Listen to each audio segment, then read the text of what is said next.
I asked desperately. All three smiled and nodded. I guessed I was what passed for entertainment at an insurance company. I love my flowers, Rebecca said as she swallowed me in her arms when I walked in the door. I could smell something delicious cooking in her kitchen. I made a mental note to check my sock drawer. She then kissed me like I had been gone for a month. My flowers were wonderful as well, I said, enjoying Rebecca in my arms. I liked the idea of coming home to her. Here, this is for you, Rebecca said, handing me a check. It was from Tammy for $3,000. What for? I asked as I read the check for the second time. For my bail, Rebecca answered smiling. Tammy dropped by for lunch and insisted. You weren't here to refuse, so I accepted. But I'll get the money back when you go to court, I added. I had already written off the service fee and didn't want to upset Rebecca by mentioning it. She likes to do things for me, Rebecca said. She's rich, so let her.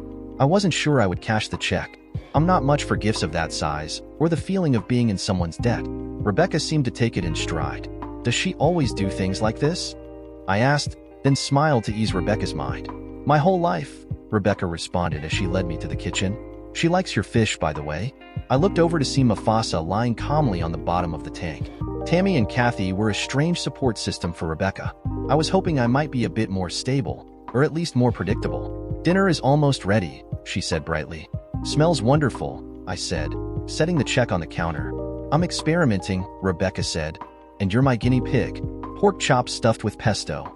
She pulled 2 sizzling chops out of the oven. It really sounded gross, smelled amazing. I knew I was going to eat it even if it tasted horrid. I prepped my taste buds and went to grab a strong wine, just in case. Why didn't you ask Tammy to stay for dinner? I asked as I fished in the wrong drawer for a corkscrew. Rebecca pointed at the drawer next to it. Strange how we didn't need words. Sure enough, the corkscrew was exactly where she put it.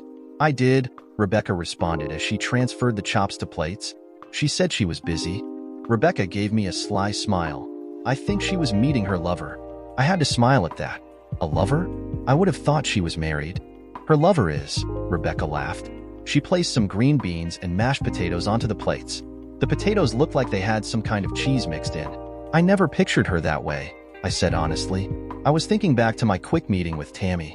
She seemed too proper to be fooling around with a married man. Maybe it was just the rich decor in her apartment that made me feel that way. She's been his mistress for years, Rebecca continued. I think that's where her money comes from. God knows she doesn't work.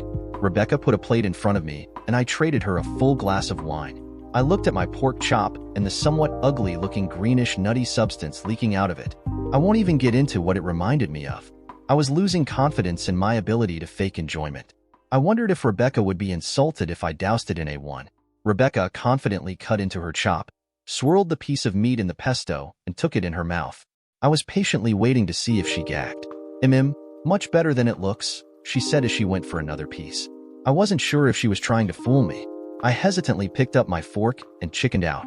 I went for the potatoes and happily enjoyed their cheesiness. The green beans had some kind of crunchy, seasoned stuff mixed in. That was also very tasty. At least I wouldn't starve.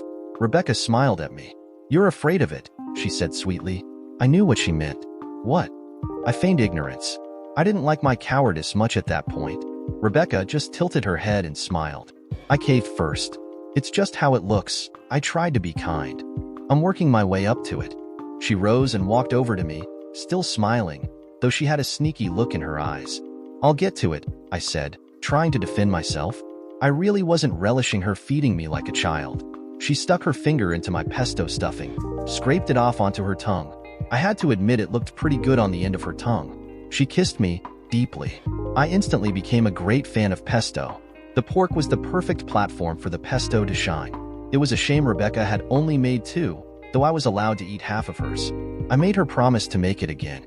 I am going to be a fat guinea pig at this rate, I said as we began washing the dishes. I'm working on your exercise plan, Rebecca said with a serious face. I looked over as I handed her a plate to dry. I didn't see any humor in her eyes. I don't really go for the workout thing, I said. I figured she might as well know now. I'll do some walking or biking, but no schedule. I only had one life to live, and I wouldn't be spending it sweating in a gym. Shame, Rebecca said. I was enjoying our naked workouts. There was that smile. It was a few hours later before we returned to finish the dishes. My aerobic heart rate had been raised sufficiently. Carl met me for lunch the next day. We met at a bar and grill near his office. I usually didn't drink during the working day, but with Carl you make exceptions. I always got a kick out of seeing him in a suit. It is so counter his personality, it was almost humorous. By the time I got to the grill, he was on his second beer. Damon, Carl called loudly as I neared the table. I'm glad you decided to wear pants today. Damn, the man had no inside voice. Half the restaurant was looking over at me, grinning. Carl, I said, a little more quietly, I forgot to thank you for picking me up that night. Next time I'll call someone else. Carl laughed, which made me forget my embarrassment. We ordered some sandwiches and a couple of beers. So, she's living with you? Yep, we kind of hit it off. You mean she hit you? Carl said, shaking his head and grinning. So much for bachelorhood. You lasted, what, 24 hours? It was a really long day, I added. Our beers arrived, and Carl toasted to my stupidity and then to a lucky girl named Rebecca. That's why I liked Carl. He joked about your idiot moves, but never judged them. He was simply there for me. She's got a strange family, I said when we relaxed. A sister who doesn't like me much, and a really rich friend who seems to care too much. I showed Carl the check. That's from her friend, to offset the bail money. You going to cash it? I would. Always wanted a rich friend myself. Rebecca says I would insult Tammy if I don't. I guess I'll stop at the bank on the way back to work. I don't feel real good about it though. $3,000 is $3,000. Don't insult the lady. Introduce her to me. That would be insulting, I joked. Carl laughed and then drank down half his beer. You love her? Carl asked as he set his mug down. Yes, and I don't know why. Everything says run, but I am glued willingly in place. Sex will do that, Carl claimed as I took a sip. I almost sent beer into my nose trying not to laugh. I knew he waited until the beer was in my mouth before he spoke. Sex and good cooking, I added.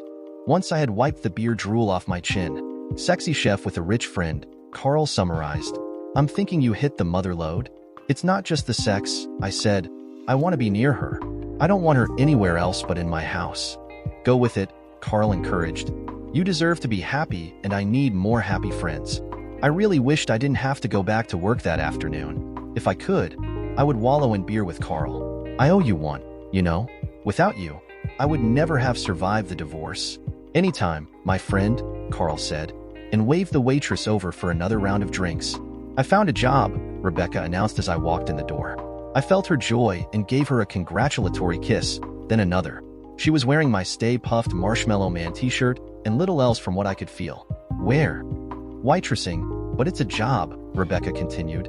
It's on the bus route and not too far away. She held up my Ghostbusters boxers.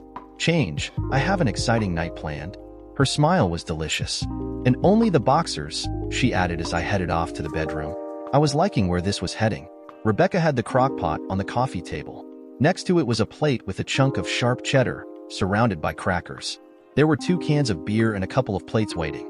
I found your Ghostbusters DVDs and figured we would have a picnic in front of the TV, she said with a proud smile. I really liked where this night was heading. I thought you said the movie wasn't that good? It's all in who you watch it with, Rebecca countered. She pulled the lid off the crock pot and I saw the oddest-looking mini pigs in a blanket warming inside. She picked one out with her fingers and put it to my lips.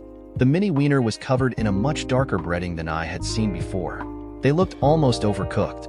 Rebecca smiled and pushed harder until my lips parted and I bit down. Pretzel heaven.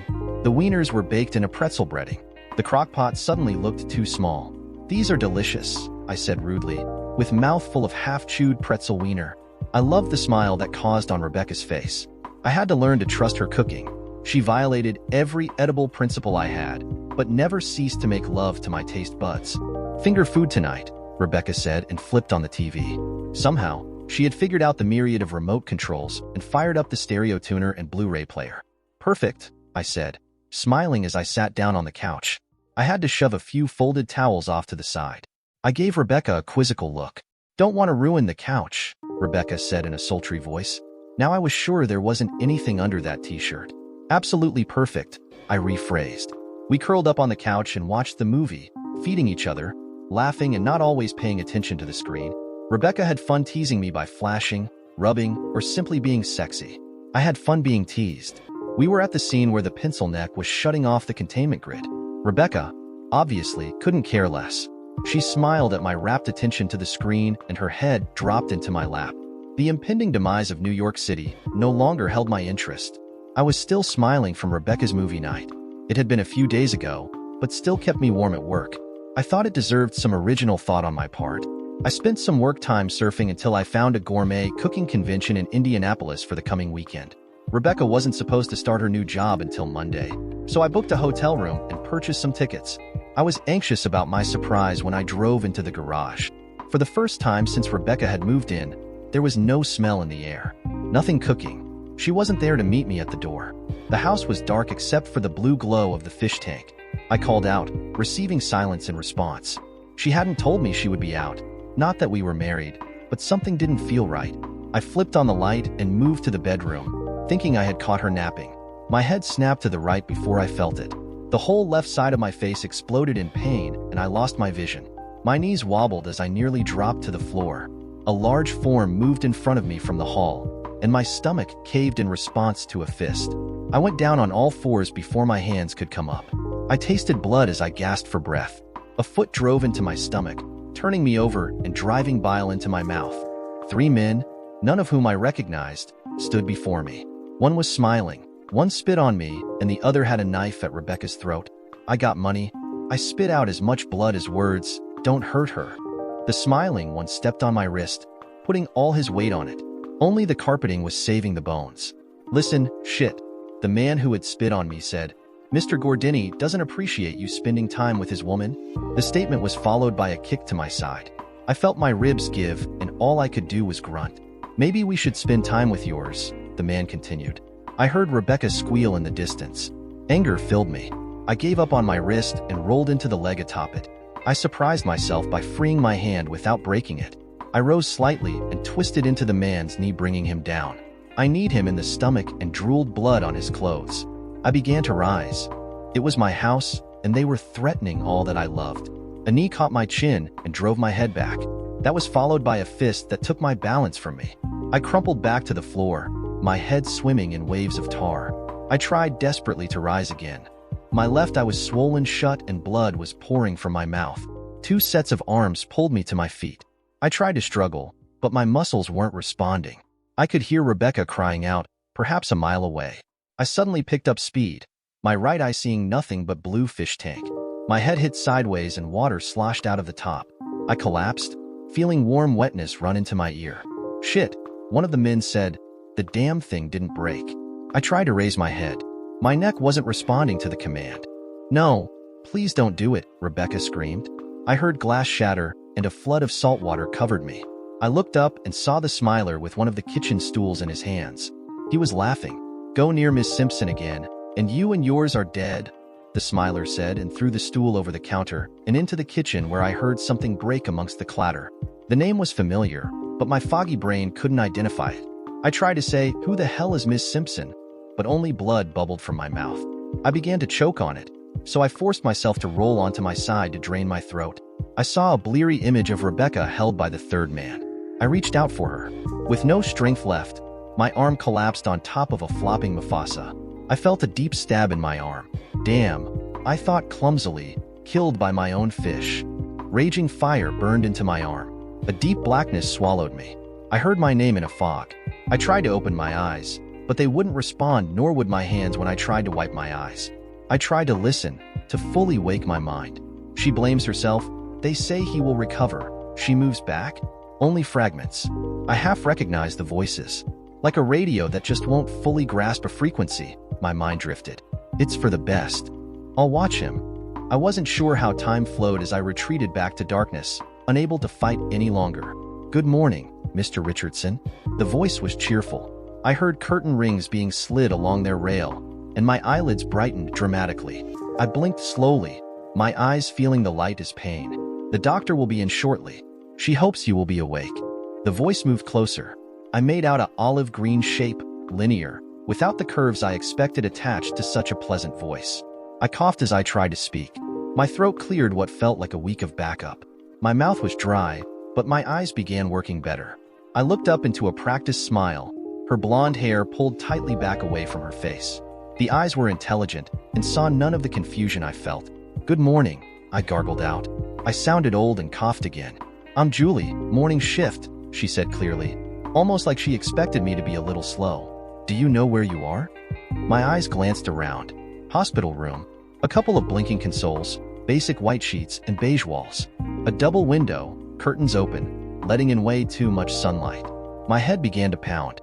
Hospital, I answered, a little more coherently. I waved my hand toward the curtains. Can we close those damn curtains?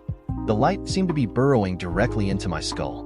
If you promise to stay awake, Julie said, and moved to close the curtains without waiting for my agreement. How long? For days, Julie smiled. Rather, this will be your fourth. Rebecca? I asked as I looked around. The room was empty. A knife at her throat was the last thing I remembered. I tried to sit up. My chest protested with pain and my head swirled. Is Rebecca all right? I don't know who that is, Julie answered. You were admitted alone. She pushed me gently back into the pillow. You're not going anywhere, but we do have a phone. Guilt racked my body. Thoughts of Rebecca being handled by those men I couldn't stop. Visions of what may have happened tore through me. I hated those thoughts. Police, I need the police, I pleaded. I tried to sit up again, but Julie had all the leverage, and a strong pain in my chest was fighting against my strength. The police will back again this morning, Julie said, applying more pressure to my shoulders. For days. My God, she could be dead. I was worthless. I just let them have her. I reached up with both hands. My chest was tortured with a dagger-like pain on the right side. I ignored it and pushed Julie's arms off my shoulders. I sat up with an audible grunt. Please, Mr. Richardson. Julie lost all her confidence and took a step back. You have to remain still. My feet got caught in the sheets as I tried to swing them off the bed. More pain as I bent over to pull the sheet out of the way. Everything hurt as I maneuvered my legs off the side. Julie had her arms outstretched, trying to stop me. I stood, and the world began to flip around in sweeping circles. Nausea filled my belly, and I lost balance. Julie grabbed me, pushing me back to sit on the bed. Slower, you have to go slower, Julie pleaded. I had no choice but to listen. My mind and body refused to follow my instructions. I need the police now, I demanded as Julie helped me lie down. The pillow cradled my head softly, and the spinning room began to slow. I was too weak, then and now, all worthless. Tears flooded my eyes, daggers piercing my chest as I sobbed. They should have just killed me. I'll call them, Julie sighed as I finally settled into the bed. I couldn't stop them, I blubbered. Relax, let the drugs wear off. She grabbed a cloth from next to the bed and began wiping my face. Everything will be clearer soon. I couldn't stand up, much less walk. I need my phone, I said, looking at the white nightstand expecting to see it charging. Julie moved to the drawer and pulled it open. She retrieved my phone and handed it to me. It was, of course, quite dead. I need a charger, I said, lucidity appearing from the fog. A woman entered wearing the same olive green smocks the nurse was wearing, covered by a white lab coat. You're awake, the woman observed. I'm glad to see that. Awake and anxious, doctor. He tried to get out of bed. And how did that work out for you? The doctor asked. I didn't like the humor in her tone. She wore brass-rimmed glasses and looked over the top of them, waiting for my response. I need a damn charger, I replied, waving the phone. I never memorized any numbers, much less Rebecca's. I needed my contact list. Julie, see if you can find a charger that fits his phone. She looked back to me as Julie took my phone out the door. There, first problem solved, the doctor continued. Thank you, I shouted toward the door, suddenly remembering my manners. I doubt Julie could have heard it. You're going to be disorientated for a day or so, the doctor said, while glancing at her tablet. I've taken you off painkillers. If the pain gets to be too much, let me know and we'll talk about reinstating them. The pain kept me awake. I needed to stay awake. The doctor smiled, looking up from her tablet. Sorry, I'm Dr. Betty White, she added. Hello, I am Damon Richardson, I responded. You're my first lionfish poisoning, Dr. White said. I had to consult a colleague in Florida to verify the treatment. Consultations meant money. This was going to cost. I shook the monetary thoughts from my head. Rebecca Morrison was with me when I was attacked. What happened to her? There was a woman here when you first came in, Dr. White said as she moved toward the head of the bed. I didn't get her name, though the front desk should have it. She spent most of her time crying, though she was physically fine. If she isn't family, they wouldn't have let her stay. It must have been Rebecca.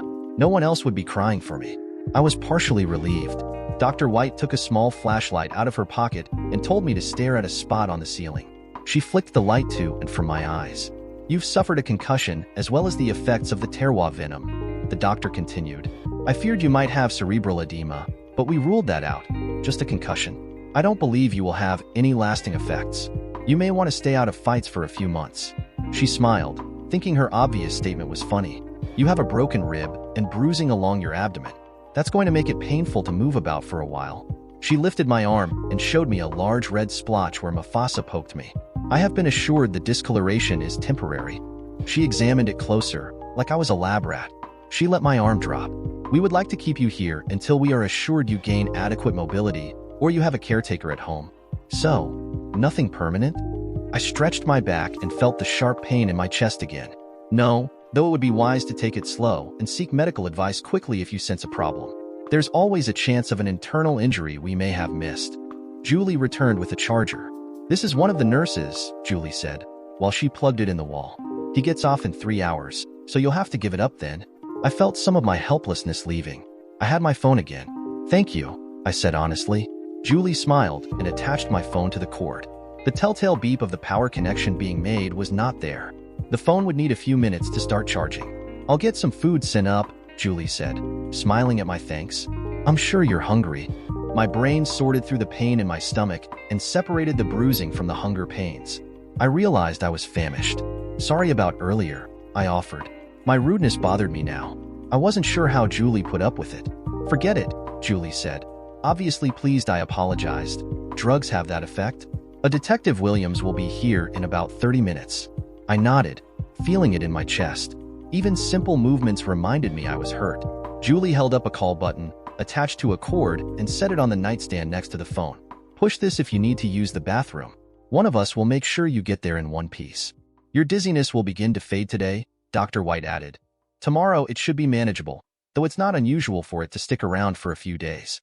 I'll check on you in the morning. Just try to relax as best you can." "Thanks, Doc," I said. She left me with Julie, who handed me the TV remote. I couldn't remember the last time I watched daytime TV. Julie left, promising to send breakfast. I put the TV control off to the side and grabbed my phone. It was responding slowly to my commands to turn it on. I waited impatiently for it to boot. When it finally came up, I found Rebecca in my recent call list and initiated the call. I had expected to hear her voice, but was put in voicemail instead. I rambled out a fairly coherent message mentioning my worry and my love. I begged her to call back. I tried 3 more times before the detective arrived, my worry growing with each failed attempt. "What do you remember?" Detective Williams asked after our brief introductions. "Did you speak with Rebecca Morrison?" I asked anxiously. "Yes, the night of the assault," Williams replied. "She's the one who reported it. She was okay?" I continued my line of questioning. Distraught, of course, but unharmed. Relief washed through me at the detective's words. I hadn't realized how much tension I was holding in my shoulders. She was convinced it was all her fault, though she couldn't tell me why. I got the feeling she thinks trouble follows her around. I felt the tension return. I wasn't there for her.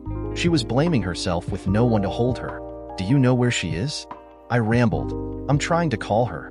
"I'm sorry, but no," Williams said sadly. I assumed he sensed my anxiousness. "I have a phone number and an address for her sister." He went a little pale, realizing he may have said too much. My mind reeled. She wouldn't be home when I got there. Maybe she just didn't want to stay there alone. I wished she would call me. She had to be scared. "Can you tell me what happened?" Williams continued, trying to get back to his job. I dumped everything I knew, which wasn't much. My descriptions of the attackers eliminated about 80% of the Earth's population, leaving only about 1 billion people to sift through. The mention of the name Gordini sparked some recognition in his eyes, though he let me continue uninterrupted as he took notes. I almost mentioned the name Simpson when the name clicked. It was on the check I cashed from Tammy. It was her last name. I didn't give a shit about her, but I definitely didn't want to burn any bridges until I had Rebecca in my arms again. Rebecca knew. No wonder she thought it was her fault. Maybe it was. I didn't care. Life without her would have no color. I stashed the name away and kept it from the detective. "That's similar to Rebecca's account," the detective said. "She must not have heard Gordini." He said it with incredulity. I ignored the tone. "Do you know Tony Gordini?" he asked. "I don't know any Gordinis," I answered honestly. "If I showed you some pictures, do you think you would recognize your assailants?" Williams asked. "I might," I replied. "Who's Tony Gordini?" He put his notebook away and sighed in my general direction. "Honestly," Williams said quietly, "someone you don't want to recognize. You certainly don't want to date his girl," he chuckled a bit, "or his wife." I didn't see anything funny. I don't even know his girl, I returned with irritation. They were in my house. I don't give a damn who he is. The detective's smile disappeared. He reached in his pocket and withdrew a card and handed to me. Here's my number, Williams said. Call me when you are out of here and we'll go over the pictures. He didn't seem like he really wanted to continue the investigation. If we can prosecute them, they are looking at a year for home invasion and assault and battery. A year didn't seem long enough. He emphasized the if. His whole tone was trying to discourage me. You aren't filling me with confidence, I said, my irritation now fully undisguised. They have good lawyers, Williams said. Shit, if I'm letting this go. I almost yelled. Yeah, okay, Williams said sadly. I guess you won't. You have my card. Call me when you're ready. He turned to leave, then suddenly turned back. Do yourself a favor, look up Gordini before you come by. He left quickly after that. I called Carl. You're sure about this? Carl asked as he pushed the wheelchair down the hall that evening. He thought I should spend another night. He had been shocked about the whole situation. At first, he wanted to gather some friends and go find the a-holes. After I mentioned Gordini, he mellowed quickly. I didn't need the internet. Carl was familiar with the myth that was Gordini, the crime lord. He ran the city, or at least its underbelly. Tammy was likely his mistress. That much I had put together. Why he thought it was necessary to keep me away, I had no idea. I didn't really care anything about Tammy, except that she might be able to point me to Rebecca. Rebecca wasn't returning my hourly calls. Just get me out of here, I answered quickly. Carl was quite clear that I looked like shit and reiterated his desire that I spend another night. The hospital staff wasn't overly happy and thought I should clear it with Dr. White. I insisted, and they were forced to grant my demands. I conceded to using a wheelchair to end the argument. Man, this girl isn't good for you, Carl said, shaking his head. I love her. I hope you don't love her to death, Carl chuckled. I laughed. It hurt. I exited the wheelchair as soon as we hit the parking lot. I was walking a little funny, trying to use my legs without over-twisting my torso. Climbing into the car was painful, but I could manage. At least the dizziness had abated. Tammy will know where she is, I said as Carl started the car. He rolled his eyes. I'm not taking you to see the Godfather's girlfriend, Carl stated. I shook my head. Nope, I'm going alone. Tammy won't answer my calls. I'm not letting you go alone. Look, I don't know what's going on, but showing up with backup seems stupid, I said and looked over as Carl backed out of the spot. It's not like either of us could stop these guys. I'm just hoping I can reason with them if it comes to that. I don't think you can take another beating. Who am I going to drink with if they give you a pair of cement shoes? If they wanted me dead, I would be. I'm thinking it won't come to that. Come on, even the cop tried to warn you off. I love her, I said again. It kind of explained it all. Okay, Carl conceded. But I better get a bachelor party out of this. I smiled. Strippers, lots of strippers. I laughed. It hurt. My house was dark when I arrived. There was a strong scent of chemical cleaner in the air. I flipped on the lights. My broken fish tank sat on its stand, empty of all water. I called out for Rebecca. There was always hope. It was met with silence. The carpet had been cleaned, and any remnants of my swimming friends were gone. Rebecca must have cleaned up. I squatted down and felt the carpeting. It was dry. There was a note on the kitchen counter. Carl saw it first and read it. His expression wasn't pleasant when he handed it to me. Damon, I caused too much pain. I won't allow you to forgive me. I am untouchable. Rebecca. The pain I felt in my chest was nothing compared to the one in my heart. I could not control my eyes and turned away from Carl. My angel was lost, hurting, and I wasn't there. This wasn't her doing, and if I had to cut through the entire mob to get to her, I would. Screw the syndicate, Carl said. We'll find her. I plan to. I hadn't slept well. There isn't such a thing as a comfortable position when you have a broken rib. The best I could do was lie flat on the floor, covered in a few blankets. I paid for it in the morning. Standing up, my stiff body brought tears to my eyes. I let out a couple of good groans, attempting to expel the pain. If it came to a fight, I was finished. Screw it. Rebecca was worth it. I showered, letting the warm water wash over me. If I stood still in the falling rain, I could actually forget about the pain and think straight. I had to get to Tammy's apartment door without her knowing, past a guard and the front door. The front door seemed easy enough. I could just be patient and follow another resident in. The guard was a more difficult problem. If he called Tammy, I would never be let in. I smiled when a plan formed. I finished and spent a painful few minutes drying off. I called my boss, who was sympathetic and allowed me to use more PTO. Not like he really had a choice. The hospital gave me the cover I needed. I hung up and called back, this time connecting to Trudy, the one woman who seemed to really support Rebecca and me. I dumped everything to her. There was no point in asking for her help if she was uninformed. "You're crazy," Trudy said seriously. "I'll do it, but you better not end up dead." Tammy Simpson at Garden Way Apartments on Grand? "Yes, and thank you. I owe you big." "Lunch," Trudy said, "and all the details. I am living vicariously through you now." I laughed. "Lunch? You picked the restaurant." With that settled, we said our goodbyes and I spent the next 30 minutes getting dressed. Each piece of clothing cost me dearly. I dreaded the last pieces, socks. I was seriously thinking of just doing shoes, but life had to go on. I was determined the beating wouldn't change my life.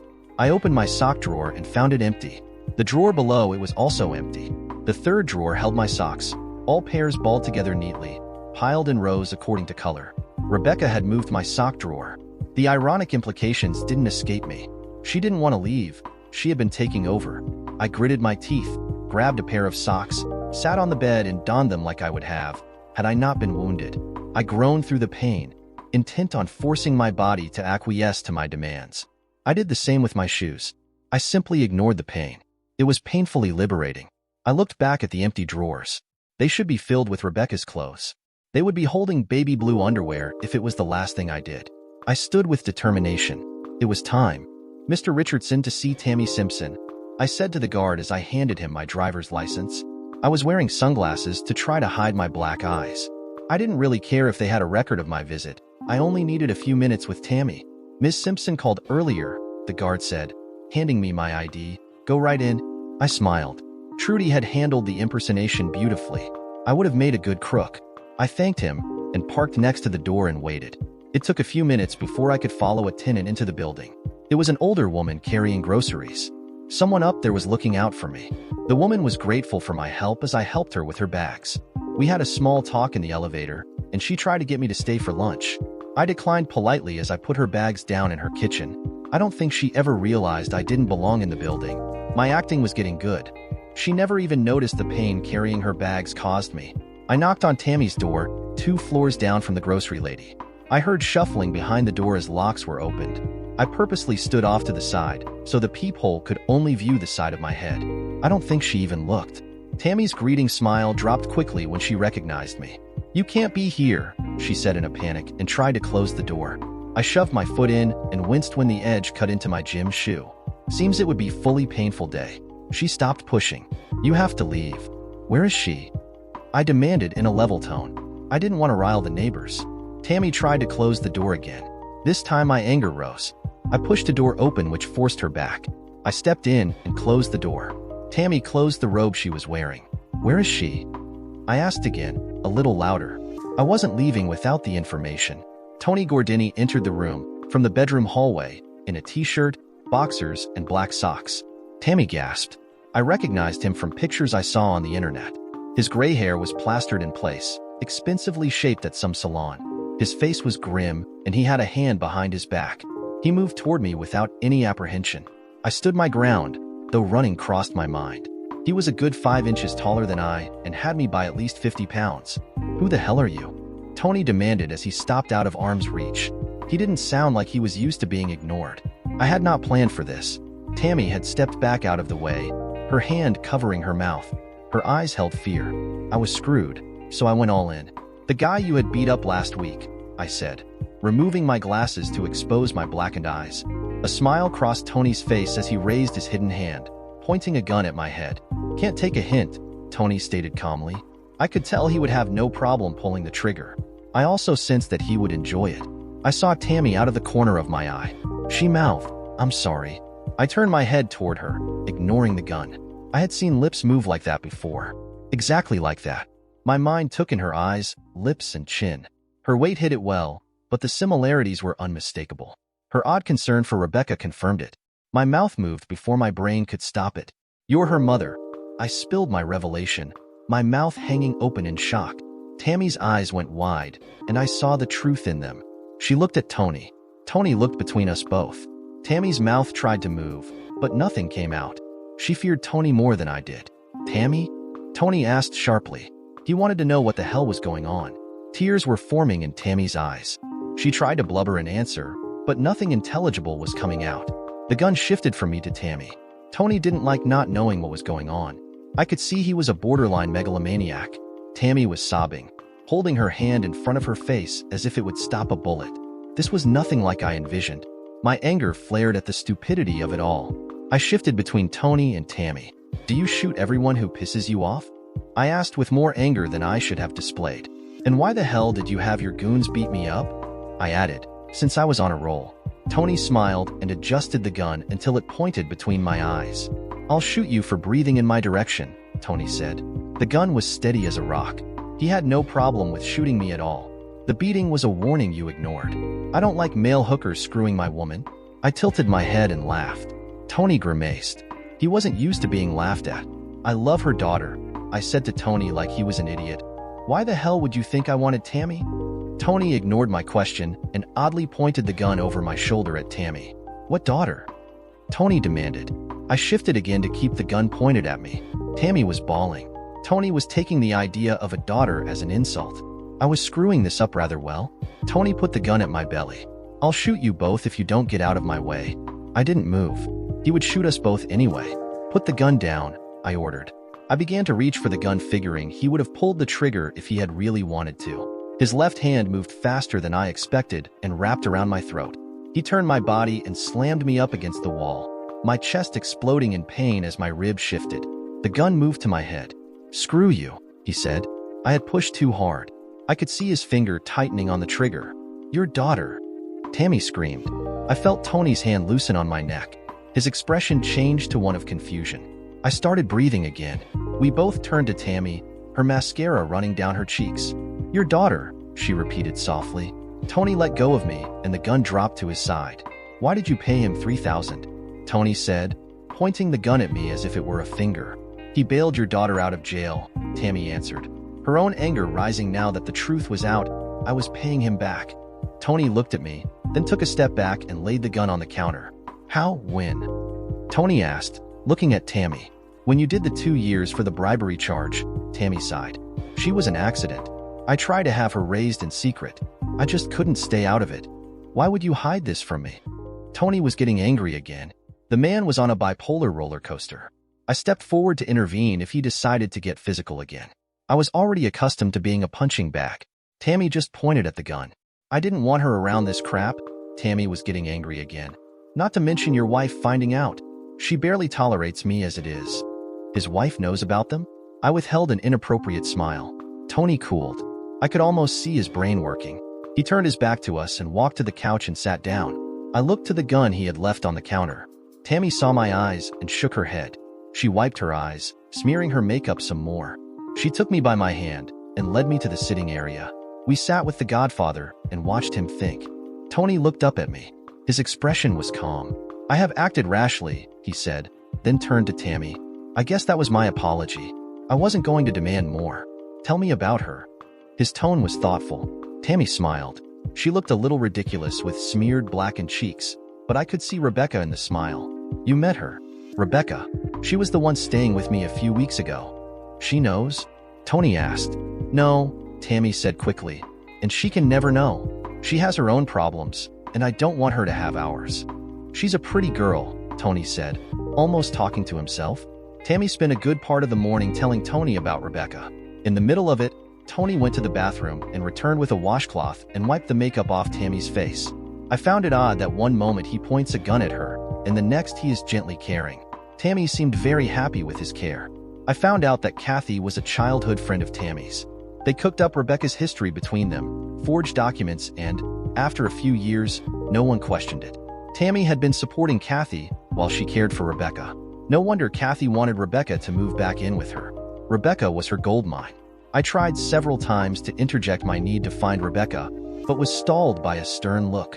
There was a process to the conversation, and Tony defined what that was. I sat back, trying to remain comfortable while not moving my torso. By 10, I had a scotch in my hand. Tony had decided alcohol was a good idea, and he didn't drink alone. It was hard going down, but the warmth seemed to dull the pain in my torso, especially the sharp one in my side. "What do you do?" Tony asked. He lifted his half-empty glass and pointed to me. It wasn't small talk. He demanded to know. I'm a database administrator for an insurance company, I replied, not wanting to tell him which insurance company. I really didn't wish to see him or his people ever again. Does it pay well? I was being interviewed. He had only known he was a father for a couple of hours. I won't starve, I answered cryptically. I took another sip of the scotch and let it burn the back of my throat. Tony's expression was difficult to read. I wasn't sure if my answers were angering him. I wasn't sure if I could beat him in a race to the gun if I needed to. Why did you come here this morning? Tony asked. People usually don't ignore my warnings. Rebecca left me and won't answer my calls. She blames herself for your rashness. I was going to use a different term, but thought better of it. I thought Tammy might know where she is. I intend to get her back. Tony nodded and looked at Tammy. Do you know where she is? Tony asked. Kathy told me. Rebecca won't speak to me anymore.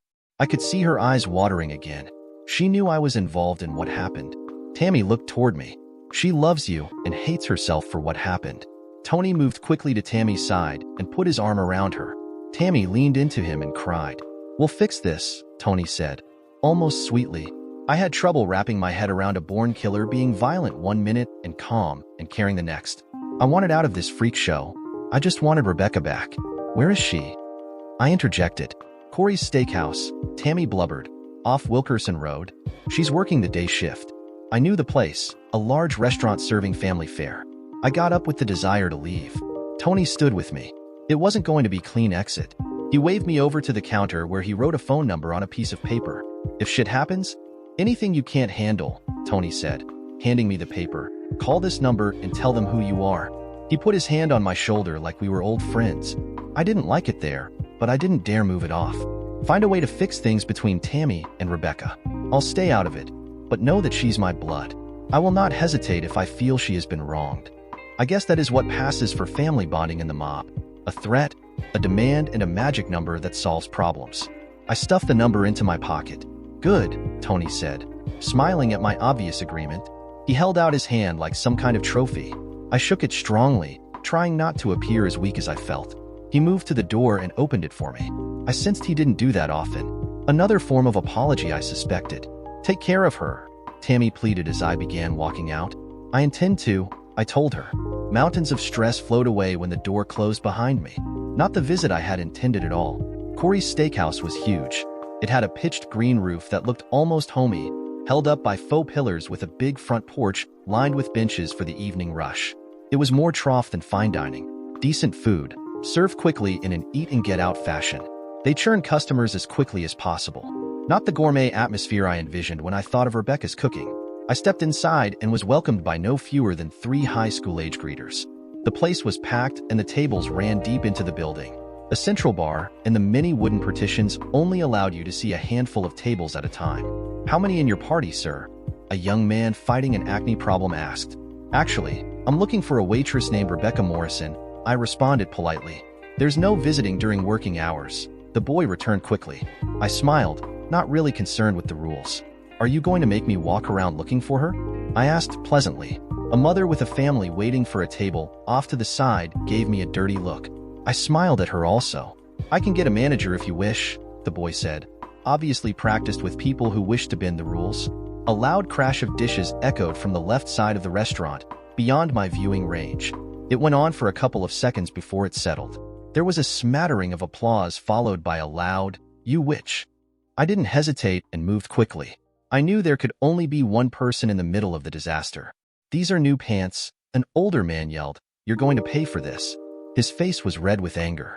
There was some kind of burgundy sauce running down the left leg of his khaki pants. His wife was trying desperately to pull him back to his seat. Everyone at the surrounding tables was watching the scene. That is where I found her. Rebecca was on her knees, her back to me. She was trying hard to pull plates and cups back to the tray she had spilled. I could see her shoulders shaking and I knew she was holding back tears. "I'm so sorry," she choked out and tried to wipe his pants with a rag. "Don't touch me, you incompetent." The man started, then stalled, when he saw me coming fast. I had removed my glasses and my bruised eyes were on his. All the anger from the past week was boiling under my skin. "Put your bum down," I said loudly. The man did. He will never know how intelligent that move was. I pulled out my business card. "Send me the bill," I said, handing the card to his wife. The man started to open his mouth. "It was an accident, leave it at that," I added firmly. He did. Rebecca was shaking, and I could hear her choking back a full cry. She had heard me, but she wasn't turning around. I knelt down next to her and started helping her fill the tray. Our hands met over a cup. The dam burst and the tears flowed. I wrapped her in my arms, ignoring my complaining broken rib and the restaurant at large. "Don't ever leave me again," I whispered in her ear. "I am less without your touch." She cried. She nodded and she squeezed me until I saw stars. "I love you," I added. More tears. I helped her to her feet, straining not to look as weak as I was. A manager arrived, eyes wide at the mess around our feet. He looked at Rebecca's bloodshot eyes and whispered something into the microphone attached to his headset. "Rebecca," he said calmly, while looking at me, "take this gentleman to the back. I have a team coming to clean this up." He moved to the irate man with the burgundy stain and began trying to retain his patronage. I liked the manager, efficient if nothing else. Rebecca led me back through the kitchen to an employee break room. She had been wiping her eyes along the way. When we arrived, she turned and her lips caressed mine. The soft kiss quickly warmed to a forceful desire. Her hands circled my head, and she pulled me closer. She was mine again. That kiss was worth every ounce of pain it caused in my chest. "Look what I did to you," Rebecca said when she pulled her face away. There was sadness in her eyes. I hated that sadness. She brushed her hand lightly across my cheek, trying to wipe the bruising away. "I know a secret," I said quietly. "I want to give it to you, but you must not act rashly with it. You will want to, but you can't." I wiped my thumbs across Rebecca's cheeks, taking the remnants of her tears with them. She looked at me, a mixture of concern and confusion. "I'm afraid I will lose you if you find out another way." "Tell me," Rebecca said. Her eyes held love, so I did. I told her all of what I found out that morning. I didn't care how Tammy or Tony felt about Rebecca knowing. Secrets could only hurt us now. When I was done, I stared fearfully into her eyes. "You will never lose me again," Rebecca said softly, ignoring the knowledge of her parents. The kiss was more passionate, more us. I lingered in it, wanting time to stop. The world made sense again. The manager entered. We separated. He looked at both of us with a half smile. "Your shift is covered," the man said to Rebecca. "Take the day and decide if this job is right for you." "It isn't," I answered for Rebecca. Rebecca looked at me and nodded in agreement. She was a chef, not a waitress. The manager smiled. Saved him the trouble of having to consider firing someone. "I hope this doesn't mean you won't enjoy a meal with us once in a while," the manager said, in full sales mode. This guy was underemployed. A problem solver who never loses sight of the goal line. "Of course not, Frank," I said, looking at his name tag. I put out my hand and he shook it. "It makes sense," Rebecca commented as we drove away from the restaurant. "A lot of things make sense now." I had to agree. "I'm still not talking to her," she continued, "not after what she caused." Rebecca reached over and stroked my bruised face. "I can't believe he thought you were a gigolo. Am I not hot enough?" I joked. "You could make a good living," Rebecca answered judiciously, a sly smile gracing her face. She turned away to look out the window. "I am afraid, though," she admitted slowly. "Of us. Of the future," Rebecca said. "Look what's happened to you. It hasn't even been 2 weeks." I looked toward her, then back to the road. No tears, no sadness, just thoughtfulness. "You're assuming the past dictates the future," I philosophized. "I say the worst has been done. It will be smooth sailing from here on out." I looked over quickly and saw Rebecca didn't hold to my optimism. "I don't regret any of it," I added, then chuckled. "I could have skipped the beating, but it was a minor cost for knowing you. What if it gets worse? What if it gets better?" I dueled. Rebecca smiled. "How sore are you?" Rebecca asked. I looked over to very provocative smile. There was a sparkle in her eyes that I could feel between my legs. "Not that sore," I lied with a vast smile. "Good," Rebecca said, her hand moving to my leg. I returned my eyes to the road as her hand climbed up my thigh. "I am told makeup sex is pretty good." I decided the speed limit no longer applied to me. I waited at the altar, or what masqueraded as one, in the small Las Vegas chapel. The past few months had been the best of my life. I hadn't been beaten up for a while, so I decided to propose during the lull. I wasn't even half done with the question when Rebecca said yes. I think she feared something might happen before the end of the question. Rebecca was enrolled in a culinary school. She was on a new level of happy, which put me one step higher, somewhere around ecstatic. Rebecca eventually made up with Tammy, but never acknowledged Tammy as her mother. It was Rebecca's secret now, and it would die with me if she wished it. Carl was looking a little worse for wear next to me. He was experiencing stripper detox. As promised, he threw me a bachelor party that involved 3 strip clubs and ended around 4 in the morning. It was the first time in my life that random naked women held little interest. Carl made up for my failings. I had a lot of fun watching him fall in love about 10 times. You ready? Kathy called from the entryway. Kathy had remained Rebecca's sister. Rebecca preferred it that way. Kathy was the only family she had known, and acknowledgement of the truth would ruin that. Kathy did take care of her growing up. Rebecca thought she was more of a sister than some real sisters. Since I had proposed, Kathy gave up her protectiveness and embraced me as a brother. At least we would have someone for the holidays. I nodded to Kathy and straightened up. Kathy signaled the old lady at the piano, and "Here Comes the Bride" started. I expected to see Rebecca round the corner in the white dress she and Kathy had picked out. It wasn't a full wedding dress, but I was sure it would be beautiful on her. Carl and I were slightly informal ourselves, in black suits, white shirts and blue ties instead of tuxes. It didn't make sense to go the whole 9 yards when we were practically eloping. Kathy's eyes went wide, and she flung her hands out in front of her in the direction Rebecca was coming. I heard something breakable hit the ground, followed quickly by other, non-breakable things. "Oh, honey," Kathy said sorrowfully, moving quickly off to the side. Out of my vision, I started moving toward the entryway, hoping it wasn't what I knew it was. Rebecca came around the corner, Kathy helping her along. Half her hair was undone, the rest still in the bun she spent so much time creating. The bouquet of flowers was mostly broken, and her white dress had something dark splattered across the front. The piano player stopped, and the justice of the piece coughed uncomfortably. Rebecca was on the verge of tears. I didn't know how to undo it. "Damon," Carl called. I turned. Carl had a pot of flowers he had grabbed off the altar. He held them out to me. His silly smile was all the instruction I needed. I undid the button on my suit jacket, pulled the pink carnations out of the pot, and dumped the contents, a greenish fertilized water mixture, down the front of my white shirt. I handed the pot back to Carl and marched the flowers to Rebecca. "Sorry," I said softly. "I had an accident back there." I took the broken bouquet out of Rebecca's hands and replaced it with the carnations whose stems were entirely too long. A tear formed in her eye that belied the smile on her lips. "I love you, you know," Rebecca said. I tossed the ruined flowers onto the floor and cocked out my elbow. She put her arm through it, and I nodded to the lady at the piano. The music started again, and I walked my bride to the justice of the piece, who had finally seen everything. Rebecca was shaking when the 5th meter registered the same as the others. Panic coursed through her as she looked at them arrayed along the counter. They all agreed. A 6 seemed insane, but she thought she should run to the store again anyway. Rebecca heard the garage door going up, and she bit her lower lip. Damon was home early. She quickly swept the meters into the kitchen drawer. She opened the refrigerator and pulled out the balsamic marinated chicken she had prepared for dinner. If she looked busy, maybe he wouldn't know something was wrong. She had no way of knowing how he would react. She didn't want to lose him over this.